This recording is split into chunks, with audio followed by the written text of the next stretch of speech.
Oke, izin Bapak, pada kesempatan kali ini saya akan menjelaskan bahan paparan saya untuk memenuhi UAS Digital Marketing dengan judul Transformasi Influencer Marketing di Indonesia, Era Call Virtual dan AI Influencer. Sebelumnya, saya akan memperkenalkan diri secara singkat. Nama saya Syakti Satria Kartika Putra dari kelas MJ310. Oke, perkenalan singkat. Jadi kurang lebih saya itu mencoba menjadi konten kreator ya untuk dalam waktu senggang saja gitu ya. Nah, ternyata dengan jumlah follower atau pengikut yang tidak terlalu banyak, ternyata brand-brand itu sudah cukup percaya untuk memberikan saya endorsement, meskipun kebanyakan berupa barter, namun beberapa brand ternyata juga sudah berani mempercayakan melalui rate rupiah.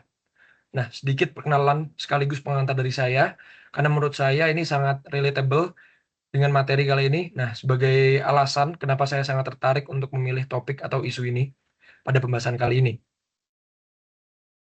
Oke, izin masuk ke agenda bahasan. Kurang lebih akan ada 8 agenda bahasan sebagai berikut.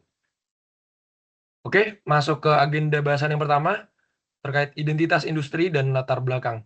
Nah, kurang lebih di sini saya sudah mengumpulkan 3 berita yang menurut saya cukup kuat dan memiliki daya gambar atau ilustratif yang cukup dapat menggambarkan kondisi ekonomi dan bisnis digital di Indonesia gitu ya Bapak.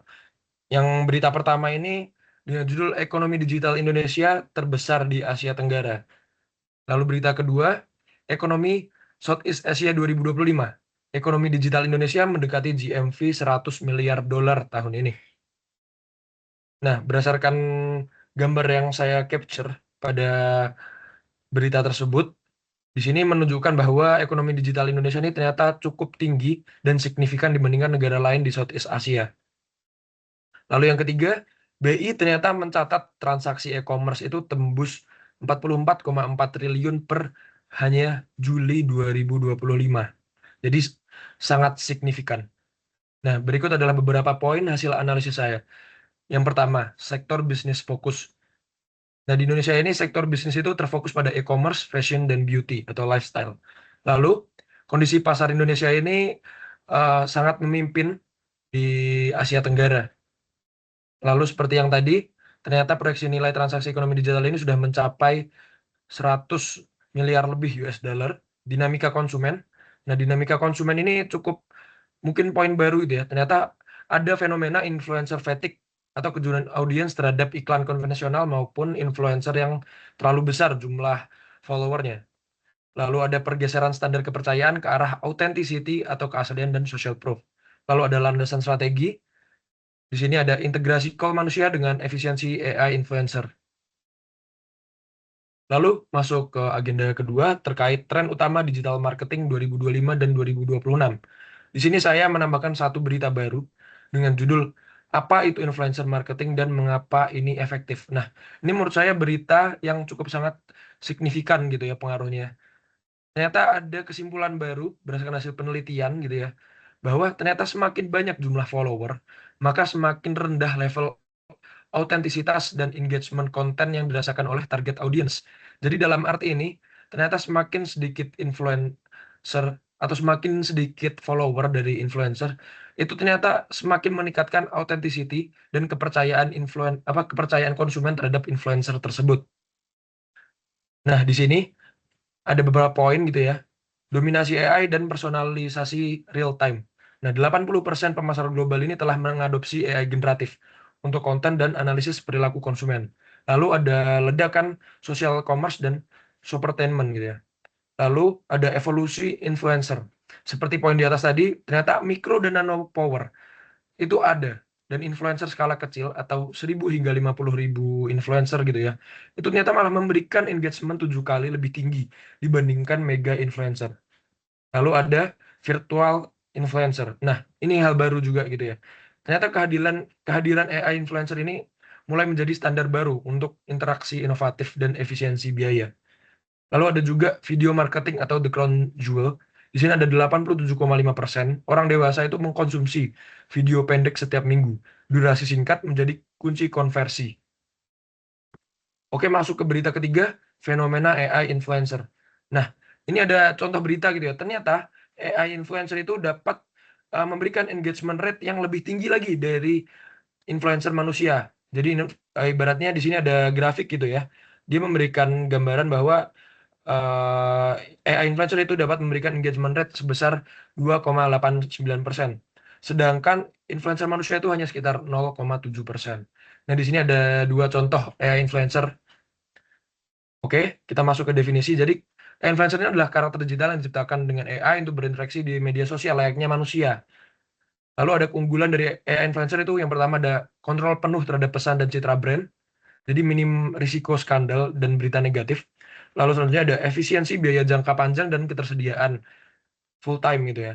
Lalu ada potensi perkembangan dengan semakin maju dan pesatnya perkembangan dan kecerdasan teknologi AI. Ini membuat AI influencer ini semakin realistis gitu ya. Lalu yang keempat ada strategi integrasi AI dalam influencer marketing.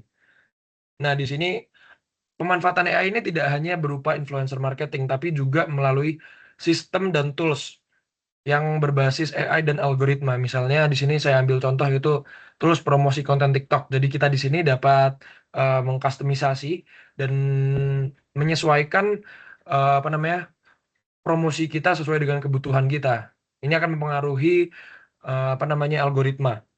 Nah, ada 4 pendekatan sains data pada AI-based influencer marketing. Yang pertama ada AI for discovery dan matching, lalu ada predictive analytics for ROI, ada sentiment analysis, and real-time optimization, dan ada cost, efficiency, dan scalability. Yang kelima, dampak dan potensi risiko penggunaan AI secara obsesif. Yang pertama itu penggunaan AI influencer. Yang pertama ada erosi kepercayaan dan otentisitas atau dehumanisasi. Lalu kedua ada dilema etika dan transparansi. Ada risiko keamanan data dan deepfake. Ada ketimpangan ekonomi kreatif. Dan yang kelima memperburuk psikologis masyarakat. Lalu ada potensi risiko penggunaan algoritma buatan. Kalau tadi AI influencer, kalau ini algoritma buatan gitu ya. Yang pertama ada algorithmic bias dan homogenitas konten, lalu ada fenomena filter bubble dan echo chambers, lalu ada risiko uncanny valley dan penolakan psikologis, dan yang keempat ada degradasi intelektual strategis. Oke, masuk yang keenam, rekomendasi strategi bagi seluruh subjek. Untuk rekomendasi strategi bagi perusahaan itu setidaknya ada 4 gitu Bapak. Yang pertama ada penggunaan AI sebagai booster, lalu ada investasi pada call mikro, ada adopsi virtual influencer untuk campaign futuristik. Lalu pengoptimalan social commerce, misal menggunakan fitur live shopping gitu ya. Lalu selanjutnya ada rekomendasi strategi bagi influencer, habit collaboration, radical authenticity, niche specialization dan komunikasi building, AI literacy dan tool adoption, lalu ada ethical disclosure.